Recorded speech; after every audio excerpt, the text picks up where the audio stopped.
Naghiwalay si Abram at si Lot. 13 kabanata.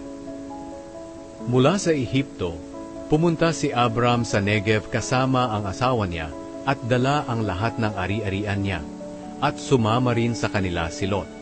Napakayaman na ni Abram, marami na siyang hayop, pilak at ginto. Mula sa Negev, nagpalipat-lipat sila hanggang makabalik sila sa lugar na dati nilang pinagtayuan ng tolda. Ang lugar na ito ay nasa gitna ng Bethel at Ai. Dito rin sila unang nagtayo ng altar nang dumating sila sa Kanaan.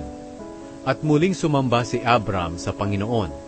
Si Lot na laging kasama ni Abram saan man siya pumunta, ay may sarili ring mga hayop at mga tolda. At dahil marami na ang mga hayop nila, at iba pang mga ari-arian, hindi sila maaaring manirahan sa isang lugar. Ang pastulan ay hindi magkakasya sa kanila. Dahil dito, nag-away-away ang mga tagapagbantay ng mga hayop nila. Nang panahong iyon, ang mga Kananeo at mga Perezeo ay nakatira sa lupaing iyon.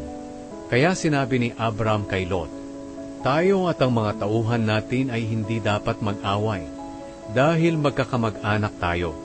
Ang mabuti pa, maghiwalay na lang tayo dahil marami pang lugar na maaaring lipatan. Ikaw ang mamili kung aling bahagi ng lupain ang pipiliin mo. Kung kakaliwa ka, kakanan ako. Kung kakanan ka, kakaliwa naman ako."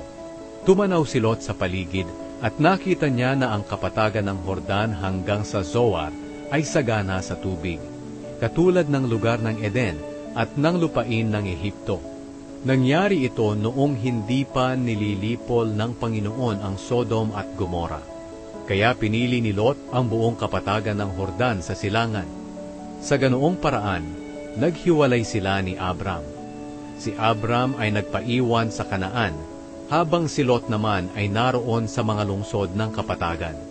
Nagtayo si Lot ng mga tolda malapit sa Sodom. Ang mga tao sa Sodom ay talamak na makasalanan. Labis ang pagkakasala nila laban sa Panginoon. Lumipat si Abram sa Hebron.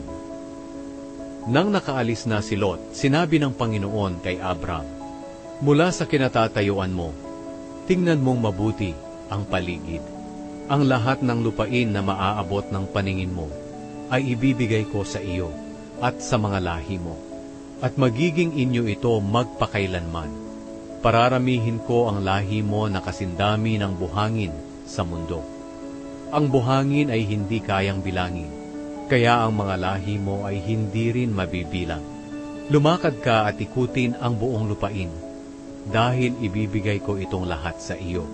Kaya inilipat ni Abram ang tolda niya, at doon siya nanirahan malapit sa malalaking puno ni Mamre, roon sa Hebron, at gumawa siya roon ng altar para sa Panginoon.